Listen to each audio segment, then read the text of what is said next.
ناظرین کرام، آج کی ہماری اس تقریر کا عنوان حضرت سلیمان علیہ السلام اور چونٹی کا واقعہ بیان کرنا ہے۔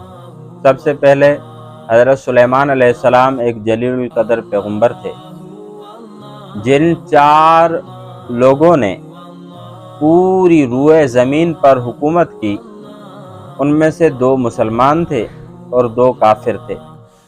مسلمان جو 2 تھے ان میں ایک تھا حضرت سلیمان علیہ السلام اور دوسرا ذوالقرنین سکندر، اور اسی طرح جو 2 غیر مسلم اور کافر تھے، ایک نمرود تھا اور دوسرا بخت نصر۔ ان 4 لوگوں نے پوری روئے زمین پر حکومت کی۔ حضرت سلیمان علیہ السلام کو تو اللہ تبارک و تعالیٰ نے روئے زمین کے ساتھ ساتھ یہ بھی طاقت عطا فرمائی تھی کہ وہ جنوں پر بھی حکمرانی کیا کرتے تھے۔ حضرت سلیمان علیہ السلام چرند پرند پر بھی حکمرانی کرتے تھے۔ حضرت سلیمان علیہ السلام اللہ تبارک و تعالیٰ کی جو مخلوقات ہیں، یہ پرندے ہیں، یہ اسی طرح جو یہ چونٹیاں ہیں یا اس کے علاوہ اور جو بھی جانور ہیں، تمام کی زبانیں سمجھتے بھی تھے اور ان سے بات بھی کرتے تھے۔ حضرت سلیمان علیہ السلام کو اللہ تبارک و تعالیٰ نے تخت ایک دیا تھا جو ہوا میں اڑا کرتا تھا۔ وہ ایک واقعہ آپ نے علماء سے سنا ہوگا کہ حضرت سلیمان علیہ السلام کا وزیر جو ملک الموت جب آئے تو اس کی طرف گور گور کر دیکھ رہے تھے، تو وہ جب چلے گئے ملک الموت تو حضرت سلیمان علیہ السلام سے اس وزیر نے پوچھا کہ حضرت یہ کون تھا، بار بار میری طرف دیکھ رہا تھا گھور گھور کے؟ تو حضرت سلیمان علیہ السلام نے فرمایا کہ یہ ملک الموت تھا۔ تو اس نے کہا کہ مجھے ڈر ہے کہیں یہ مجھے مار نہ دے، اس لیے تخت کو حکم کریں کہ مجھے فلاں جگہ پہنچا دے۔ یہ اسی جگہ پہنچے، حضرت ملک الموت بھی وہیں پہنچے، اس کا روح قبض کیا۔ کچھ دن کے بعد پھر ملک الموت آئے، پوچھا سب کچھ، تو ملک الموت کہنے لگے حضرت سلیمان علیہ السلام کو، مختصر کر رہا ہوں، حضرت سلیمان علیہ السلام کو کہنے لگے کہ اصل میں اس کے روح کے قبض ہونے کی جو جگہ تھی وہ یہ نہیں تھی، بلکہ وہ تھی جہاں وہ پہنچا۔ میں پریشان تھا کہ یہ یہاں موجود ہے، اس کا روح وہاں قبض ہونا ہے، اب یہ کس طرح ممکن ہے؟ لیکن اللہ تبارک و تعالیٰ نے اس چیز کو بھی ممکن بنا دیا اور یہ وہاں پہنچا اور میں نے روح قبض کر لی۔ اسی طرح اللہ تبارک و تعالیٰ نے جانوروں کی زبان بھی سمجھنے کی انہیں طاقت دی تھی۔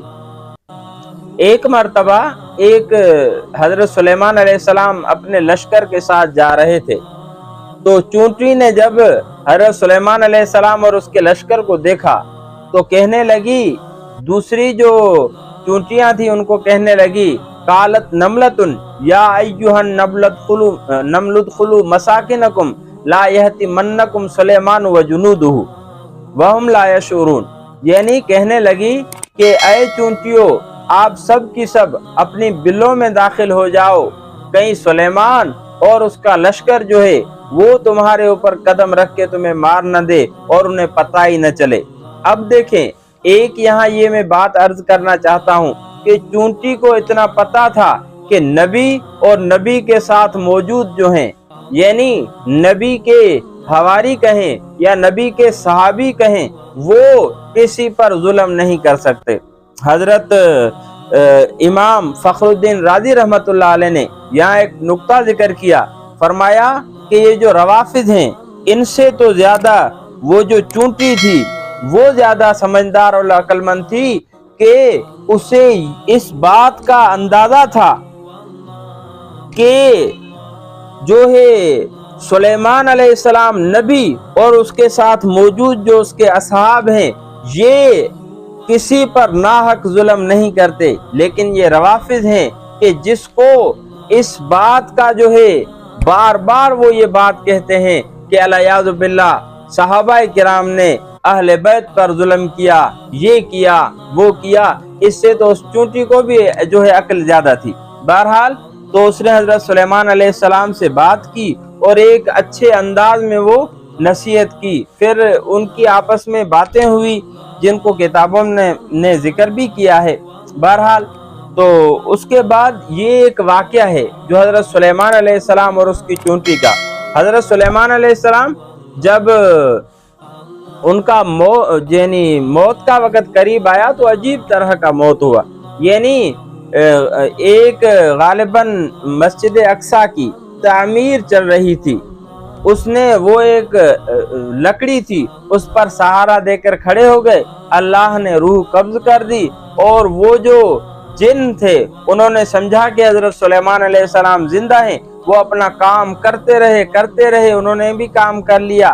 اخیر میں وہ جو لاٹھی تھی جس پر سہارا دے کر کھڑے ہوئے تھے اور روح قبض ہو گئی، اس لاٹھی کو دیمک جو ہے اس نے آ کر کھایا، وہ ٹوٹی تو حضرت سلیمان علیہ السلام نیچے گرے۔ پھر انہیں پتہ چلا کہ جو ہے حضرت سلیمان علیہ السلام یہ دنیا چھوڑ چکے ہیں۔ بہرحال تو یہ مختصراً واقعہ تھا حضرت سلیمان علیہ السلام کا جو میں نے آپ حضرات کے سامنے بیان کیا۔ انشاءاللہ تفصیلاً کسی اور موقع پر بیان کروں گا۔ اللہ تبارک و تعالیٰ سے دعا ہے اللہ رب العزت ہمیں تمام انبیاء علیہ الصلوۃ والسلام کی قدر کرنے کی توفیق نصیب فرمائے۔ وآخر دعوانا والحمدللہ۔